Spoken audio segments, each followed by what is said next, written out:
Hello there and welcome. Overcoming fear is one of the greatest moves a person can make. First of all, we have to ask ourselves what causes fear. Fear is caused by ignorance, not knowing. And if we're going to go and do anything new, if we're going to break out of a paradigm, if we're going to change habit patterns, we're wandering into an area we've never been. And fear stops most people. You'll find people afraid to talk to a stranger. You'll find individuals afraid to stand up and ask a question in front of other people. You'll find salespeople afraid to make a sales call, afraid to ask for the order. Stop and think of how confining that is. A person's putting themselves into a small cell, but it's in their own mind. The doors aren't locked. They can open, and you can walk away to freedom if you learn to overcome fear. When you face fear, it leaves you. Face the thing you fear, and it'll leave you. That's really the secret of it. In fact, if you hold yourself back because of fear, your life actually comes to a stop because nothing gets better than it is. You've got to be courageous. Now, courageous people aren't without fear. Courageous people are the ones that face their fear. I think Eddie Rickenbacker pointed that out, the great pilot. Don't let fear stop you. Make up your mind you're going to step out and do it. Stop and think of the number of people that are in jobs that they don't like and they're afraid to leave. Or people in relationships that are destructive and they're afraid to leave. This is a terrible way to live, and it's not necessary. It's just caused by ignorance. And when we step out and do something, we gain an awareness. We develop an understanding. And like that, the fear is gone. Make up your mind that fear is not going to stop you from doing the thing you really want to do. Step out and do it today. It's Bob Proctor. Thank you. Hi, I'm back. Are you here? Are you here to step through fear today? Most people live in a state of fear and they never leave it. What I have learnt through doing this is that we have to walk alongside fear. It doesn't go away. But that is why your goal has to scare and excite you both at the same time. Because if there's no fear in your goal, there's no growth. There's no challenge that you have to face. There's nothing different that you have to do. And if it doesn't excite you enough, you're not going to be inspired to do anything different. So when you look at your goal, think to yourself, does this scare me? Am I scared of doing some of the things I know I'm going to have to do? And am I excited to see what I can get through? Now, those of you that won a prize yesterday, you need to go to the portal and get our email address from that portal. It starts with administration. You get that email and you send us your address. I do not follow up on anybody and ask them their address. If you have been here before and you've given your address before, that is no reason for not giving it again. I only send out prizes to the people that send me their address. So if you have not sent me your address yet, make sure you get in and do it. Send me an email. If I called your name out yesterday, there was 5 people's names I called out yesterday. If you have not sent me your address, then you will not get a prize.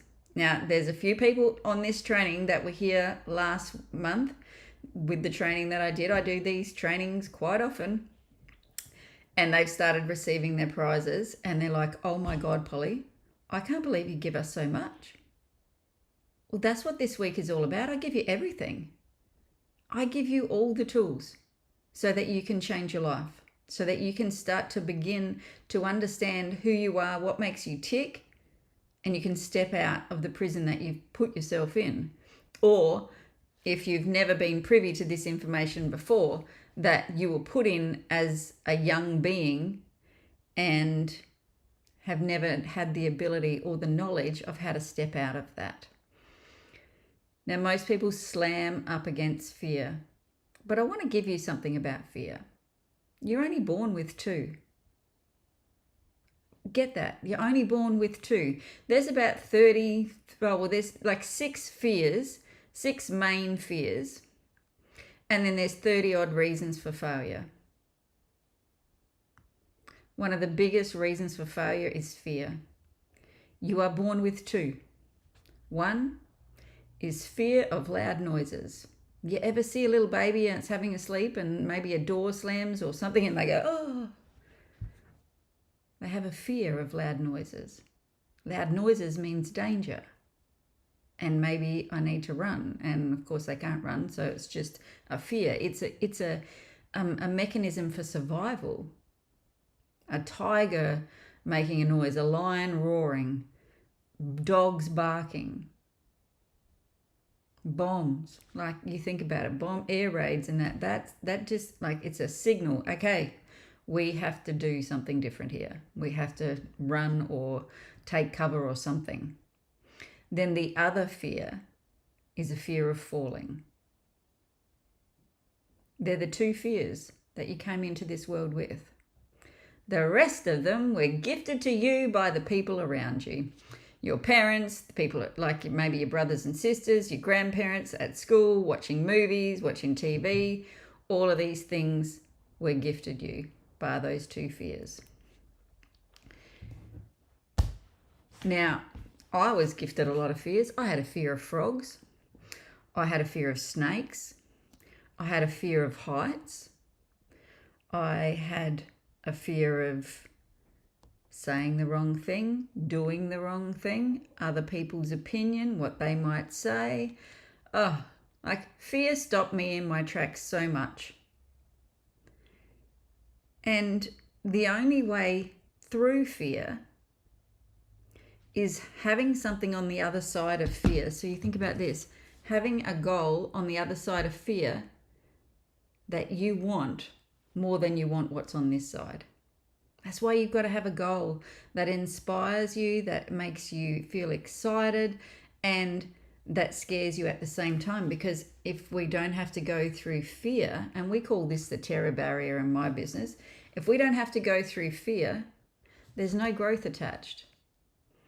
If it is not out of your current realm of thinking, there's no growth attached. So you've got to think different. You've got to be different, and you've got to turn up differently than you've ever turned up before. So if we think about fear, and we think about the 6 most, like, every other fear is sort of a derivative from these 6 fears. Speaking well today. Fear of poverty. How many of you are in fear at the moment with what's going on in the economy and what's going on with fuel prices? I know that there's a lot of people. I talk to a lot of people and they're like, oh my God, business is down because of fuel prices and this and that, and we might run out, blah, blah, blah. Thinking, how much does that stop people from taking action on what they want? Fear of criticism. Now, I want you to know that this is a universe that creates. It has a creative power. The energy in it creates whatever you think about the most. And we're going to go through this a bit more, like, just with your brain as well and what is in there. Because it's not just all wishy-washy and woo-woo stuff. There is actual scientific evidence for this. There is information that a lot of us haven't been privy to. Fear of criticism. Now, remember that first live that I did, or that second live that I did, and I got that message from my best friend? Like, I feared that. I was a bit messy after that. I had an office. I still got an office upstairs in our workshop, and the lady I had in the office at the time, she says, Polly, you need to get out of this feeling because it's not going to work well. You need to go upstairs and write some gratitude. And so that's what I use to get through fear. I just be grateful for being on the other side before I'm there, because my mind will create whatever I plant in it with feeling.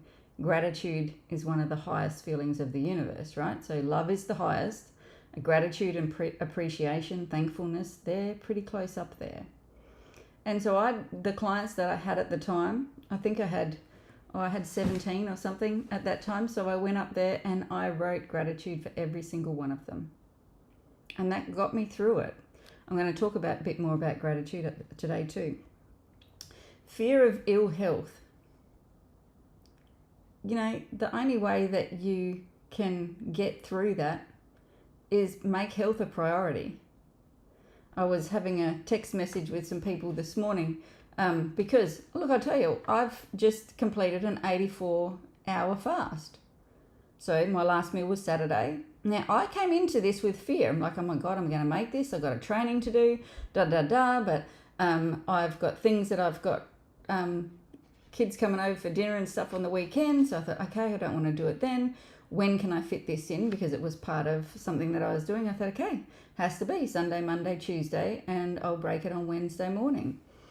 Now, there was fear. Am I going to be able to concentrate? Am I going to be able to do this? Blah, blah, blah, blah. But the thing that drives me is my health. And I know how restorative doing a fast is. So that's what drove me forward. And I'll tell you something else about that. Decision. When you make a decision, you eliminate conflict out of your mind. When you make a decision and you commit to it, and I'm like, okay.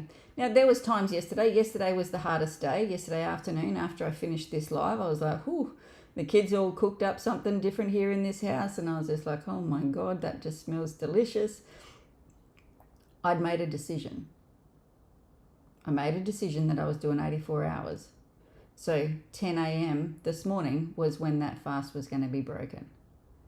And I stuck to it because I made a committed decision.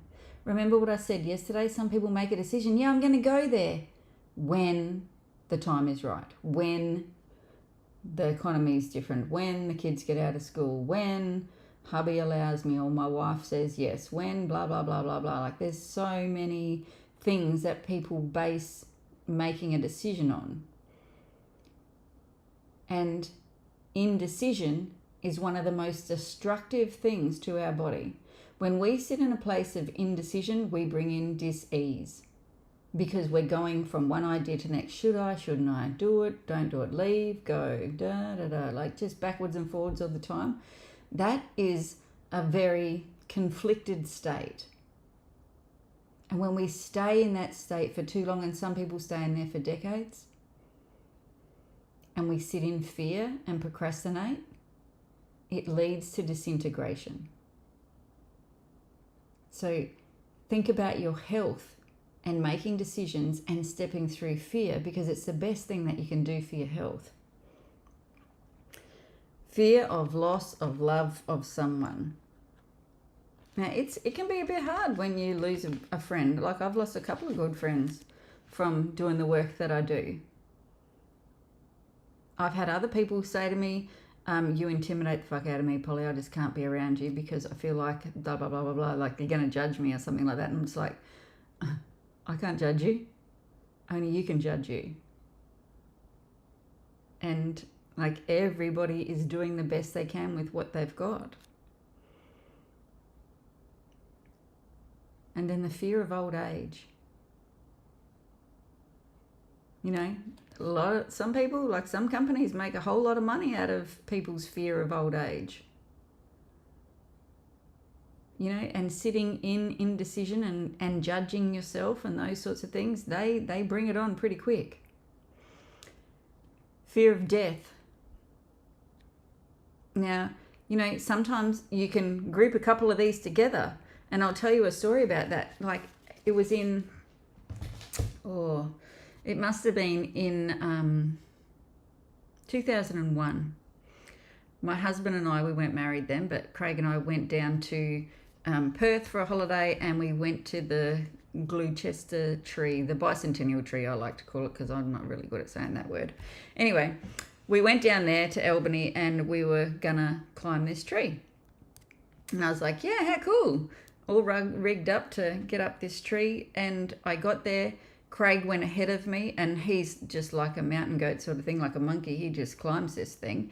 And look, there's a pole, and then there's just bits of Rio around, like not the pole, it's a tree, bits of Rio around it, and it goes in a spiral, and then it just has chicken like mesh, but the squares are maybe that big. So Not that much protection, really. I think it's just to stop falling branches, maybe from falling on you, or just give you like the feeling that you're safer. I don't know. Anyway, I probably got to the height of a house and I freaked out. Now, I had a fear of falling. I had a fear of I was going to die. I had a fear of heights. And I had a fear of what is Craig going to think of me if I go down. So I'm sitting up there and I'm like, oh my God, I can't go any further. And there are tears streaming down my face. And he's already, I'm like, I can't go any further. And he says, right, I go down. I was pissed at him. So I went, and you had to go backwards. I was like, what the? I don't know if I can do this. Anyway, it's the only way I was going to get down. And there's people coming up and going around me, and because we're not the only ones there. I thought, oh my God. So I went back down and I sat down the bottom, and I was dirty as hell at him. Why? Because one, he kept going without me, but the true feeling was I had failed. And I felt like a failure because I didn't go up this tree. And I had let fear stop me.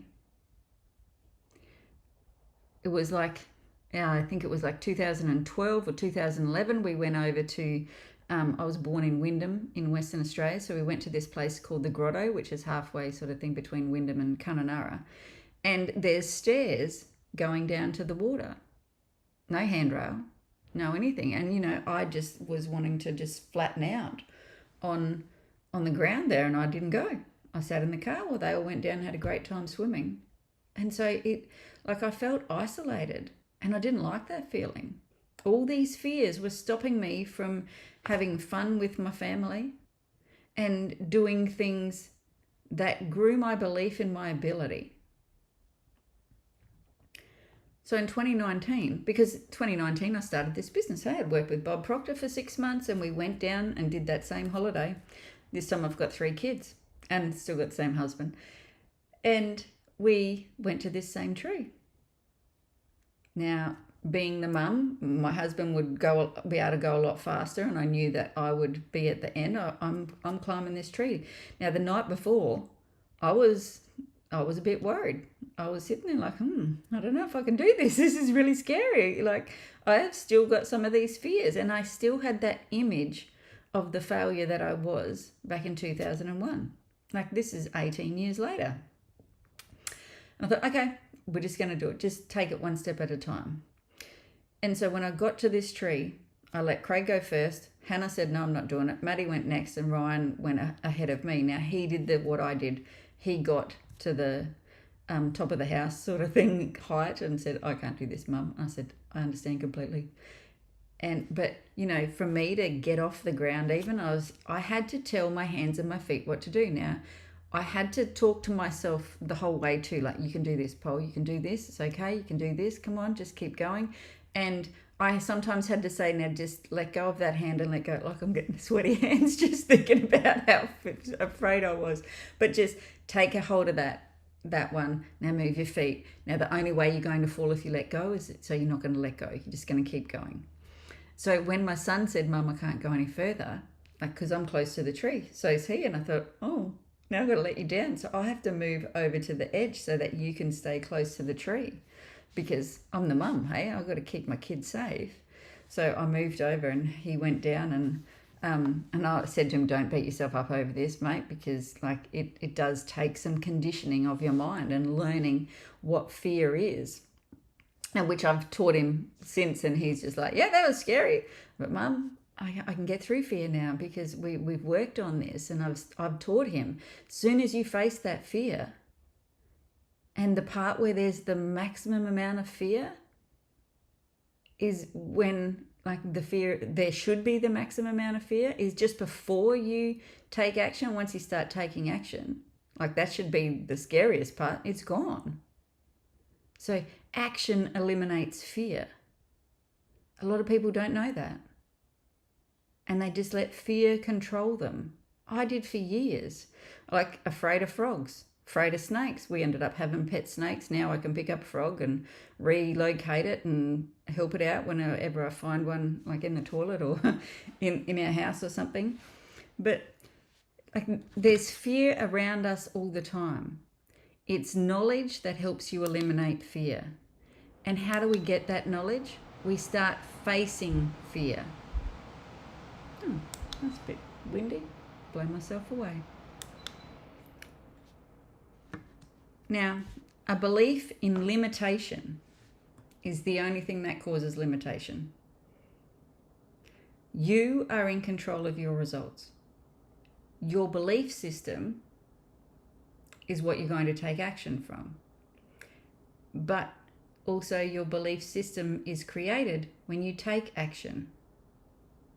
So if I had not taken action to climb that tree, I would still be afraid. So my action to climb the tree created a belief that I can overcome fear. That I'm not afraid of heights, I'm more afraid of falling, and the only way I'm going to fall is if I let go. What are you afraid of?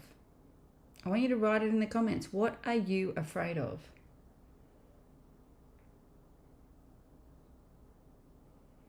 Think about it. What stops you from going after the things that you want? What you did yesterday with the stick person is you realize what's in your mind that's holding you back. You don't have to go out and learn anything new. You just have to take action on the things you already know how to do. But you're stopping because of fear. What are you afraid of? Out of those 6 fears, what's your biggest one? I was taught by my parents to be fearful of criticism. My parents criticized me a lot. I was a stupid idiot. The first person that I, like my apprenticeship, the head chef, because I used to be a chef, right? I was afraid of criticism. I was afraid of doing the wrong thing and being criticized. Like that man he could be an awful man. I would have a plate of food all done up nicely, and if he was in a shit of a mood, he'd just come and pick it up and slam it upside down on the bench, and he's like, that was fucking shit, go and do it again. And he'd be pissed or something, like drunk or something. And like I'd be I walked on eggshells for that 3.5 years that I did my apprenticeship.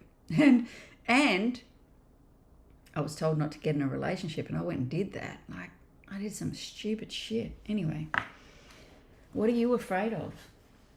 Fear of judgment and failure. Extreme heights, failure, not being enough, ill health, yeah. Like ill health gets people every time. Lucky you're going to learn all about your health very shortly, Christine. Like really think about it. What are you afraid of? Write it down, name it. Like I've got a coach at the moment because we're doing some restructuring with both our businesses, and what they've asked me to do, because I've never done it before, I've got fear about it. And I just name it. What am I afraid of? I'm afraid of this. I'm afraid of that. I'm afraid of this. And when I name it, okay, what's some action that I can do to like get through that fear? Because when we take action, the fear, you eliminate it. So now it's just take action. Like I've got a list here of the things that I need to take action on today. If I don't take action, I'm going to sit in fear. Fear leads to procrastination. Like doubt and worry. You doubt your ability. You doubt that you're going to get it. You doubt that whatever. You worry. 92% of worries never happen. They've never happened. You worry about shit that hasn't even happened and probably never will happen. Only 8% of worries are legitimate. What if you started to just worry about the things that are right in front of you now that you have to work through? Like your imagination is a marvelous tool, and man, it can give you some pictures that create worry. You need to learn to harness that thing and discipline it. Like, no, we're not going to go there. We're only going to think about the things that we want. We're only going to get the pictures of the things that we want. You can do this. And I want you to know that there's nothing wrong with you. You know, I've had coaches before like, oh, you've got this wrong with you and you need to da-da-da. The fuck off. There is nothing wrong with any of us. We have just not been taught how to think into the ideas that we want to bring in. And we haven't been taught how we work. When you understand all of this and you have knowledge of it, it makes life so much easier. And that's the part that I loved. I was stuck for about 4 years. I was just sitting there like, I just don't know what I want to do. We owned a business. It was going great guns. I was bored as shit though. I'd turned the business into what we wanted, and then I was, okay, what is there now for me? I just felt unfulfilled going to bed at night. But what's next? Talk to my accountant. It's like, you just keep doing what you're doing for the next 20 years, Polly. And I'm like, oh, well, that sounds pretty bloody boring. I have always been a goal achiever. I've always had goals. And I never really understood this until I was probably 20. And my boss at the time said to me, Polly, you've gone a little bit off the rails, like, because I was drinking a bit too much back then, and I was a bit sad, just was like sleeping in and stuff and not being at work on time. She says, Pol, do you have any projects going on at the moment? Because I dressmake, I sew, I do arty stuff. I used to go to ceramics when they had that in Catherine. I'd paint. Like my daughter did the painting behind us there. We do all sorts of arty stuff. She says, have you got a project on the go at the moment? I'm like, no. She said, well, you work best with a project. And then when I started this and started working with Bob Proctor, I'm like, oh my God, I worked best when I've got a goal, when I've got something I'm going after. And so then I looked back and all the things, like in 2017, I decided, that's it, I'm just going to pay my house off. I did that. And then like the next year or that year as well, maybe it was 2016, I paid the house off, and then let's buy a boat. So we got a boat built. And like everything is scary, like how are we going to do this? And then we decided to build a unit or a duplex and all these sorts of things, like things that we'd never done before. But I am best and I am at my best when I have a goal. Like even the fasting, I had a goal, 84 hours. That's my goal, 84 hours. And when you have a goal and you've made a committed decision, you eliminate frustration. You eliminate conflict. You eliminate ideas that are not it. And so I want to talk to you about this little thing called a reticular activating system, RAS for short. You can look this up. It's your brain's success filter. When you have a goal, and this is why it's so important for you to have a goal. Now, you've been taught SMART goals. You've probably learned all about them in school. Make them realistic, make them achievable, and I'm here telling you, make them bigger than you've ever thought possible. Make them outside of your normal way of thinking, because you need to change. So that you need to change, because if it's not a C-type goal, chances are you'll just let it go. You'll do it for a week or two and just like, it's not much different to the life I've got going on right now, and your mind's going to talk you out. It's like, it's not so bad where you're at. You're doing pretty good. It's okay. It's okay where you're at. Like, look, your career's pretty good. Business is going okay. Why change it now? Why do all these things now? It's going to talk you out of it. I know, because I've been there. So you've got to have a goal, a C-type goal, that brings you out of your normal way of thinking so that you change. But your reticular activating system is a network of nerves in the brain stem that acts as a filter for your brain. Every second your brain receives millions of bits of information. Now you think about that through your senses. In that picture that we drew, we got antenna on top of our head. There is how you receive information. Sounds, sights, thoughts, and feelings.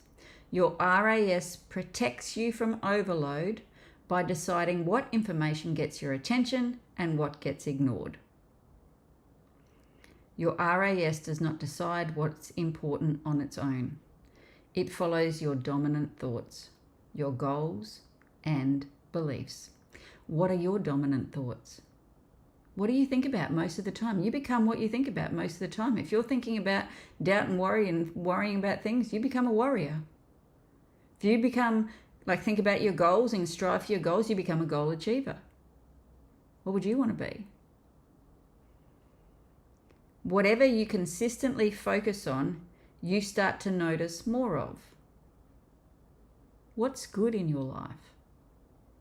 What's good about the things that are going on around you at the moment?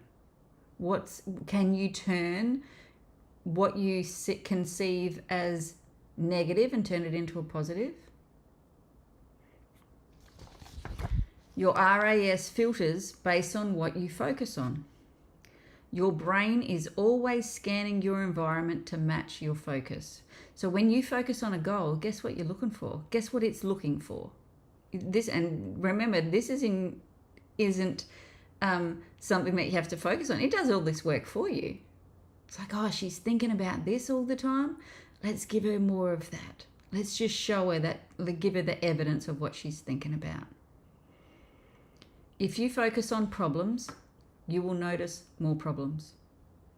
If you focus on opportunities, you will notice more opportunities. It's not luck. It's how your brain is designed. So you think about it, when you decide to buy a new car, you see that car everywhere.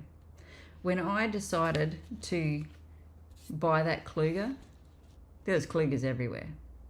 When we decided to buy the Orion, the Camry, man, we saw that thing everywhere. I ordered a silver one, and then I saw silver ones everywhere, and I like to be a little bit different.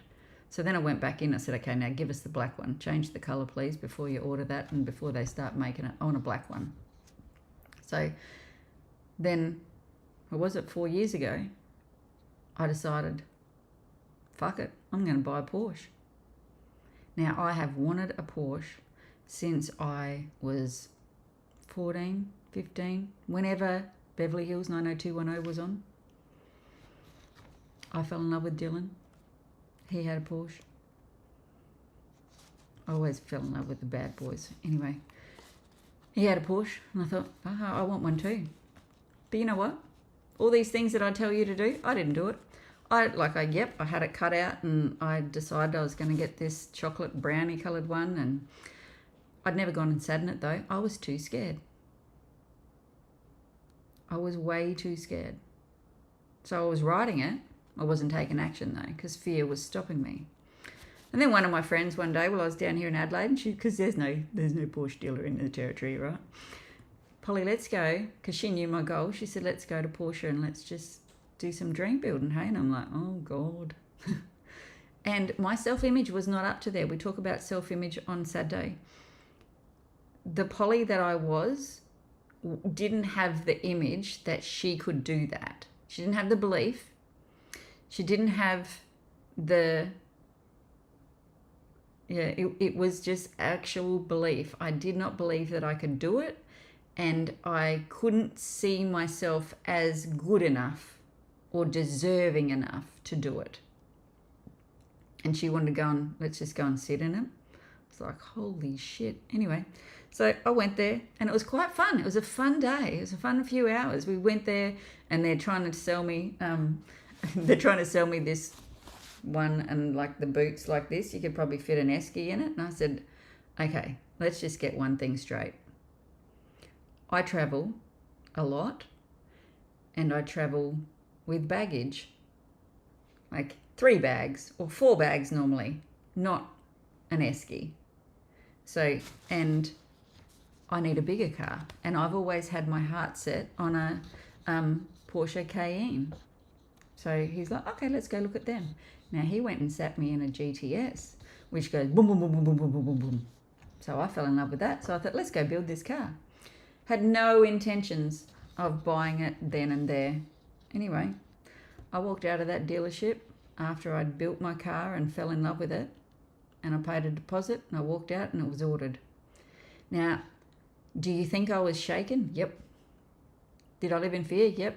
Did I know that I could, if I had the chance to back out, I would? Yep. And then when they said to me, Polly, because it has to be approved, right? You build a car on a computer screen, then they send it off to Porsche and say, can we build this car? You have to get permission, because they don't want their name on some shit looking thing. So they said, when we get the go ahead, do you want us to give you a call and make sure you still want to go ahead with it? I said, don't you dare, because I'll say no. I'll back out. I said, just get it done. Anyway, so that was like in September. In February, They sent me this little model, this little box with a model Porsche that I had to build. I talk about dream building. So I built this little Porsche. I was crying. I still didn't know how I was going to do it. To this day, I still don't know how it all worked out. But because I'd made a decision and I committed to it, didn't back down. Yes, I hit fear so many times. They're asking me for information. And I just park that in that email over there. Do that. No, don't do this. Oh my God. I just kept seeing myself with it. Every time I had doubt, I would just sit there and go boom, boom, boom, boom, boom, boom, boom, boom. It was the most scariest thing I ever did, even driving out with it. Like they'd come and take you for a little test drive. And because I'd never even driven one before, I wasn't allowed to test drive a Porsche. And then they took me for a drive, dropped me off out the front, or they got out the front, and they said, "It's all yours. See you later." I was nearly in tears. I'm like, I've got to drive this thing. But do you know how many Porsches I saw in that 9 months that it took for my cars to get here? September, October, November, December, January, February, March, April, May. Yeah, 9 months. Everywhere. I even saw him in Darwin, see him driving around, drove through Catherine and Darwin. I'm like, man, there's Porsches everywhere. I never saw them before because it wasn't my focus.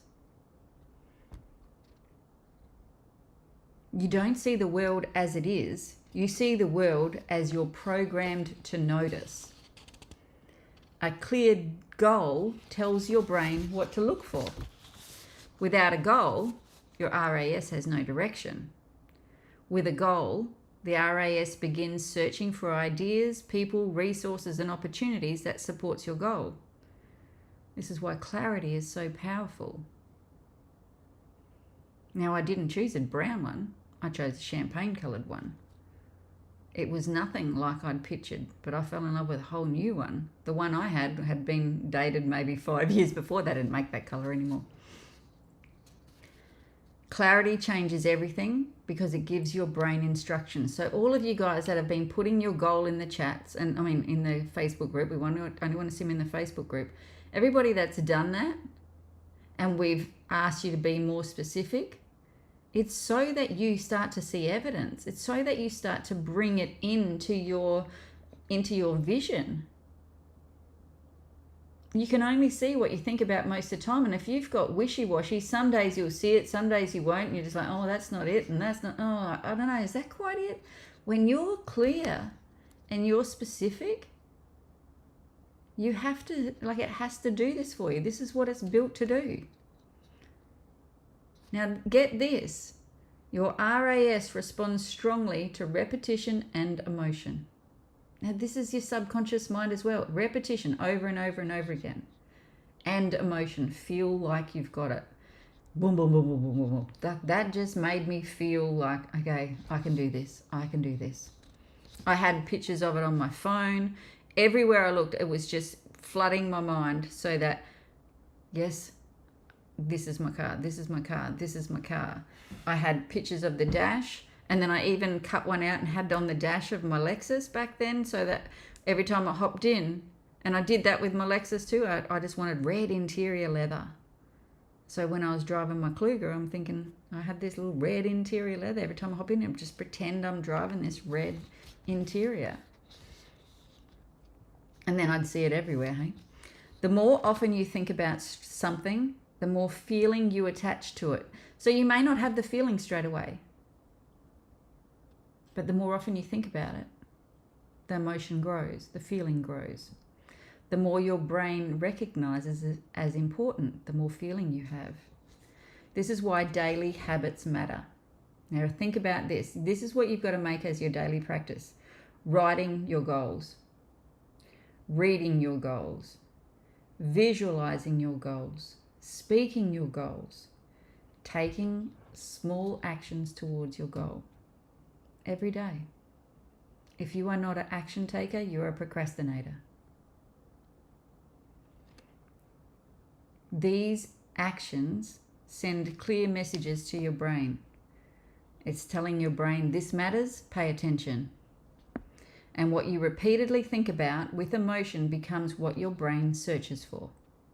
Now, it is scanning all the time, just looking for evidence to show you you're on the right path. The reticular activating system explains why two people can be in the same situation and see completely different possibilities. One sees problems, one sees solutions. The difference is not intelligence, the difference is focus. Your focus programs your filter, and your filter shapes your results. I want to ask you what, and put this in the chat too, losing everything I worked for. Oh, no, you'll never lose anything you work for unless you believe you can. Remember, your belief system is shaped by your actions. Change your actions and your belief system changes. Fear of judgment and failure. Guess what? The only people that judge you are the people that are not going out and going after their own dreams. Because they're not going after their own dreams, then they need to bring other people down so that they don't feel inadequate. Don't worry about them. What other people think about you is none of your business. You just focus on where you're going and what you want.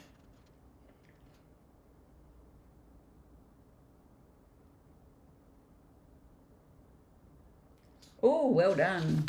Well done, Lynn. It's a nice car. So what are you currently focusing on most of each day? What are you focusing on? If you can put that in the chat, put it in there. What are you focusing on most of the day? Is it fear? Are you worrying about something?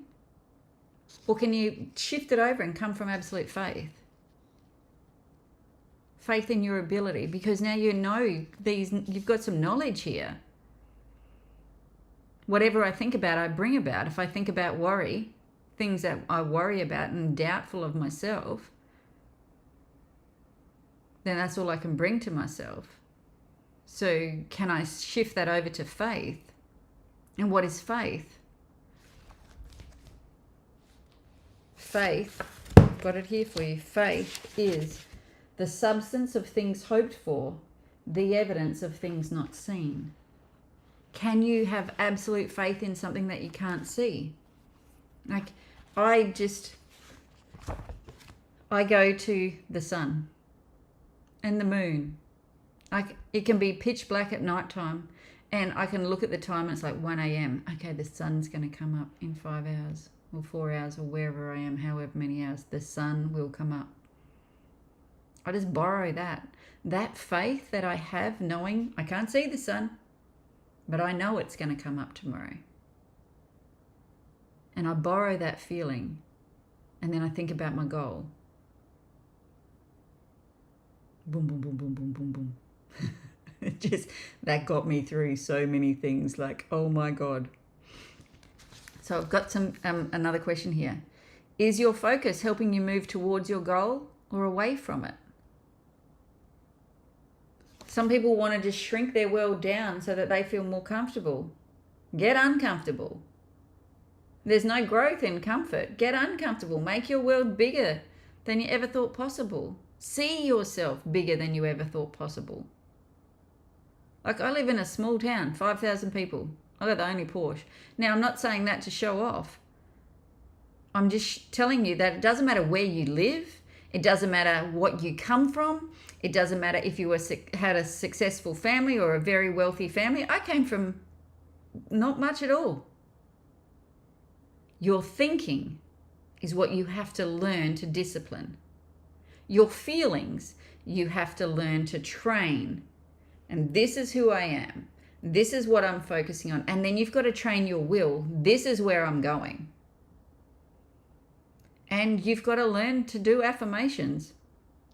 Now, you don't have to just sit there and say them blatantly. Like, you have 3 or 4 really strong affirmations.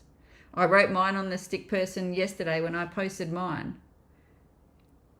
But I have, because I've been doing this for a long time, I've got lots of them. And so in times when I'm like, the doubt comes in, because it's going to come in. I'm not going to say that, oh, doubt never comes in. Doubt comes in. But I have to then work to put that out and focus on something else instead. So doubt comes in. So maybe it's a money thing. Like, I had that with the Porsche. I'm a money magnet. I always get exactly what I want. Worry. I'm a money magnet. I always get exactly what I want. And each time, and then that got less and less and less. Same goes for climbing the tree. What if I fall? I'll only fall if I let go. What happens if this? Only way that can happen is this. Polly, you're strong. You can do this. Your mind is stronger than your body. Tell your body what to do. Like, you've got to talk to yourself. Because if not, your paradigm is talking to you. Like Bob said, 97% of people fail because they let the paradigm control them. They don't let them be controlled by their goal. They don't control their own intellectual faculties. That thought, that picture is not going to help me get where I am. You can get the hell out. This is where I'm going. And like I've just been reading to you, like, you plaster these things around you. If you see my wall here and Hannah's wall, we've got affirmations and remembering things and pictures and all sorts going on here. Why?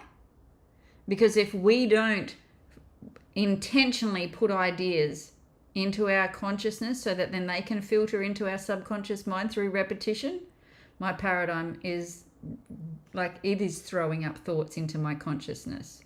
60 to 70,000 thoughts a day come from your paradigm. You may have 10% that you might be originating. 90% is ruling your life. And 90% is probably not what you want. This 10% might be. And you've got to make that 10% the 90%. So I just want you to know you're not stuck.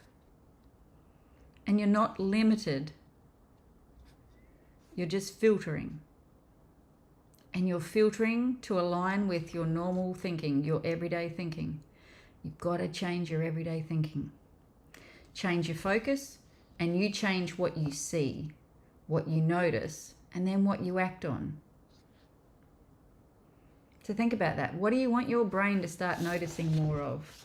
You want it to start noticing evidence of your goal. So you've got to get your goal into your subconscious mind. You've got to, through repetition, over and over and over again. Now, what is fear? Fear is two ideas. That's it. Fighting for your attention. You've got your goal. Maybe this is your goal. You've got your goal, then you've got your paradigm. And your paradigm is not going to be in harmony with your goal. They're fighting for your attention. It's just like a stick here, okay?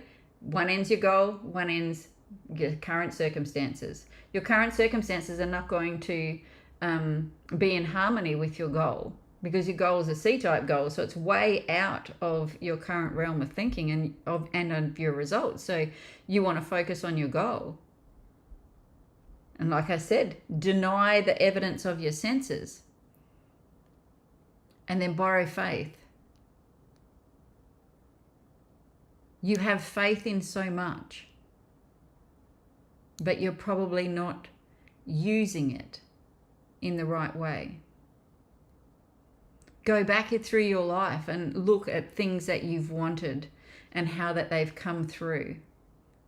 Things that you've focused on. I've had people that focused on not getting broken into, and guess what? They get broken into. I've had people focus on not going bankrupt, and they go bankrupt.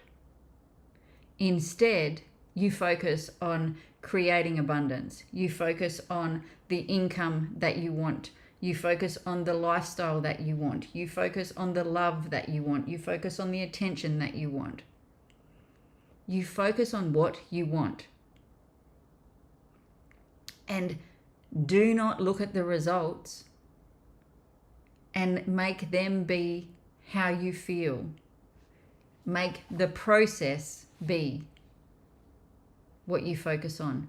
I know that if I write my goal and if I add emotion, and even if I just don't have the emotion at the beginning, I just keep writing it and writing it and writing it, the emotion will build. And then because of what I'm focusing on, because I've got so much reminders around me, I've got goal cards in my pocket, I've got it up there, I've got it on my phone, I've got it on my computer screen, I've got it everywhere I need to see it. Because I'm focusing more on that, the evidence that I start to see is going to be more in alignment with my goal. Now, this is fact. It's not wishy-washy. I'm not here to tell you that you can sit on the couch and just think about it and it's going to change. You have to take action. Action is what gets you through the terror barrier. Now, I've got a video for you to watch about fear, and it's quite funny actually. Let's watch this.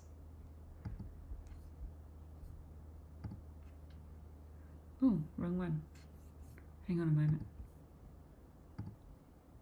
There we go.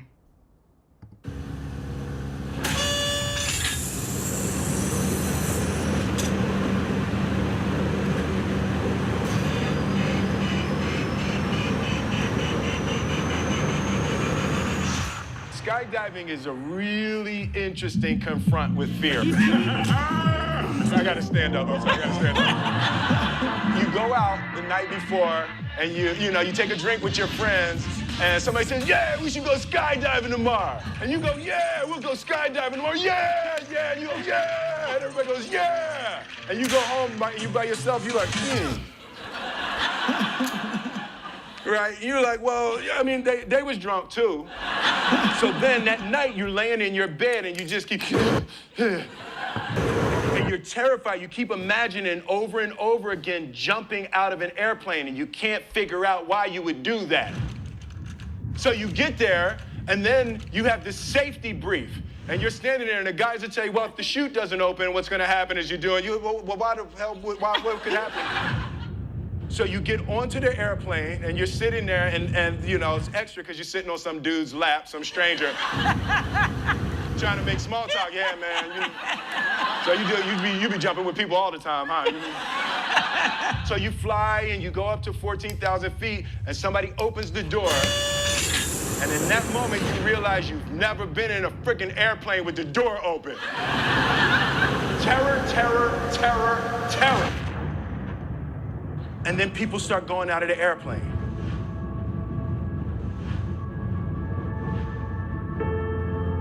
And the guy walks you up to the end of the thing, and you're standing and your toes are on the edge, and you're looking out down to death. They say, on 3. 1, 2, and he pushes you on 2 because people grab on 3. And you fall out of the airplane,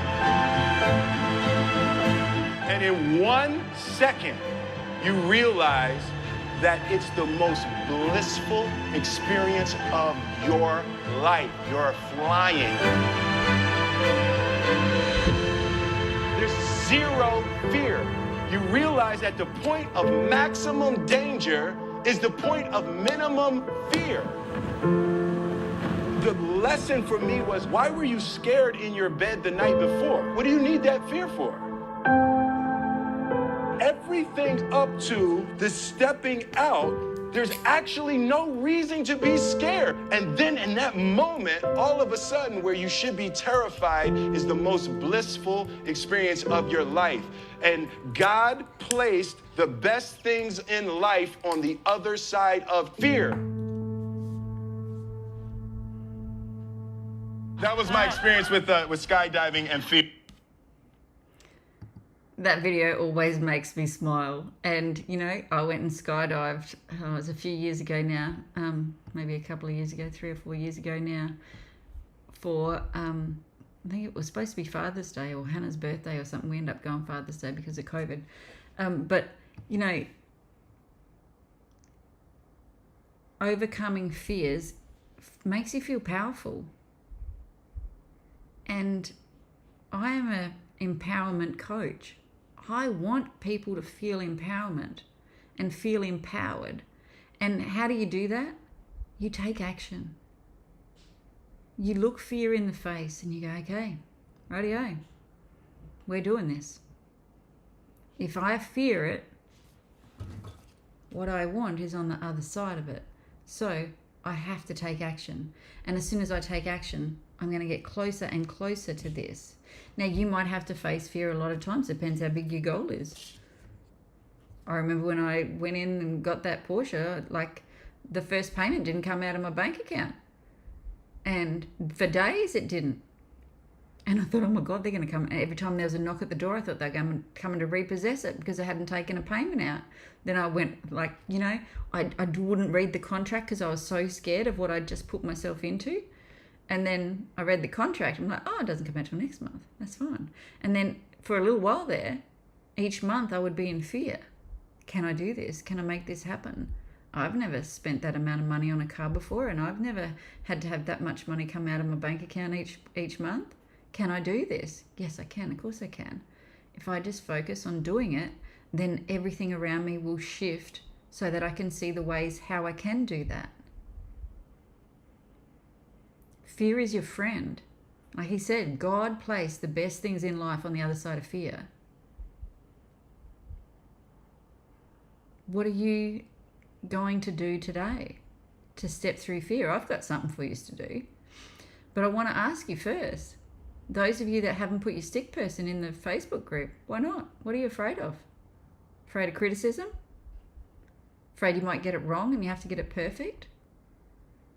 Afraid, like I had fear before I put mine in. I was like, oh, this is a bit vulnerable. I'm putting this in here and I'm telling people that I'm not as good as I want to be.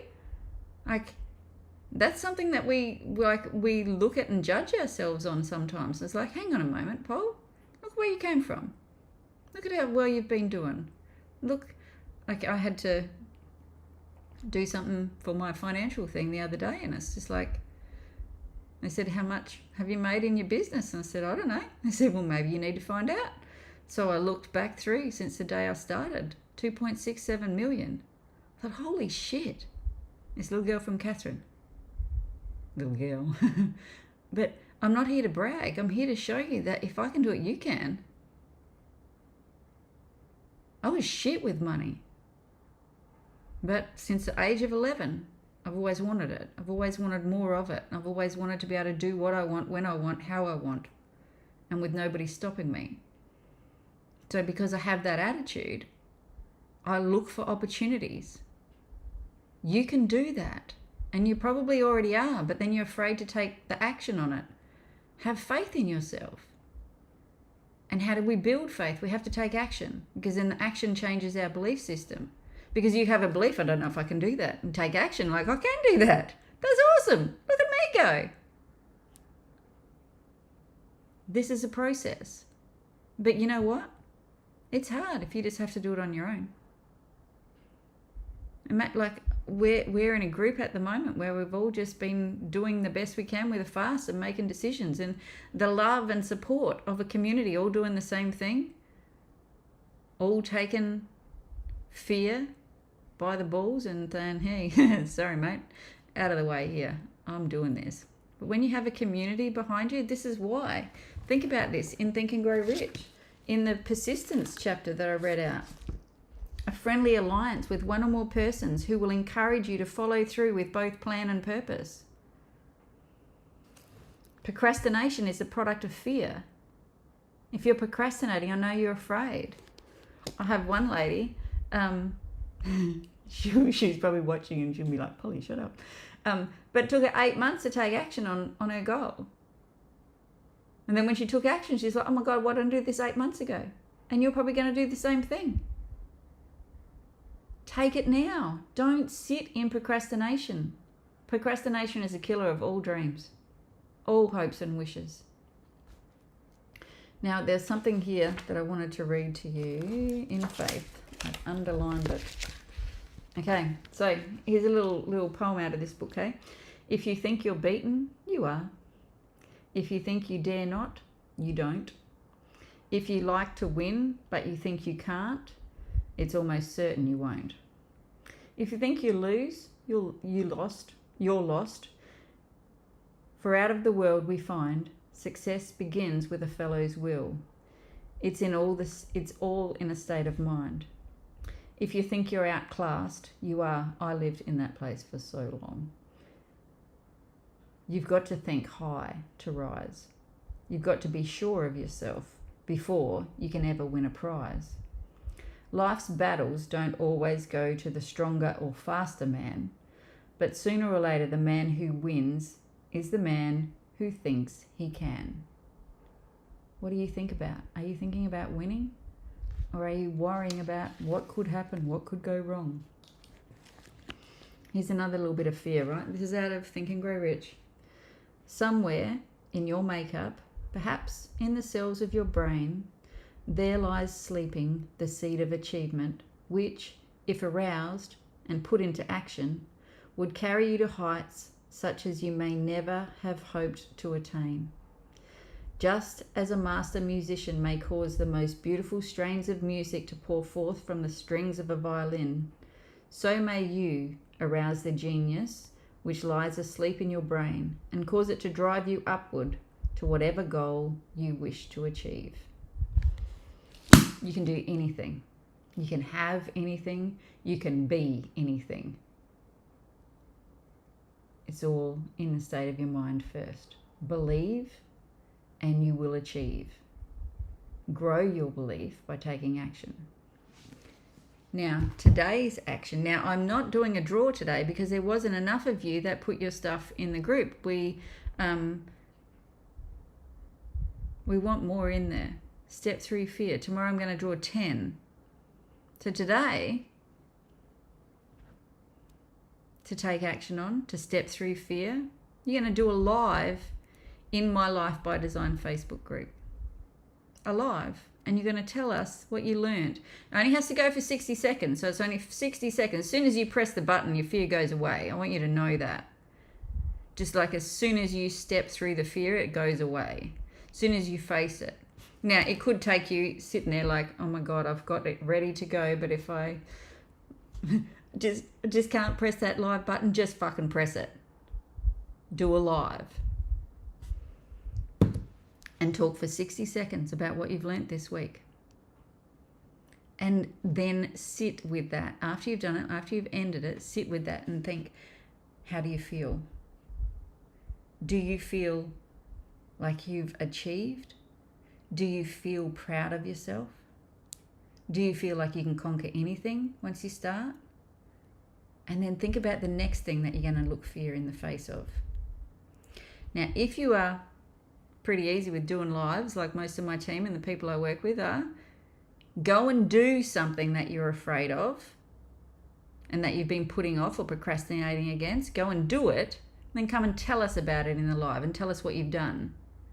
Now, I'm going to be in there watching and you're going to get to it. Are you ready? Are you ready? Here we go. Ready? 5, 4, 3, 2, 1. Go to your live. I'll see you in there. Bye-bye.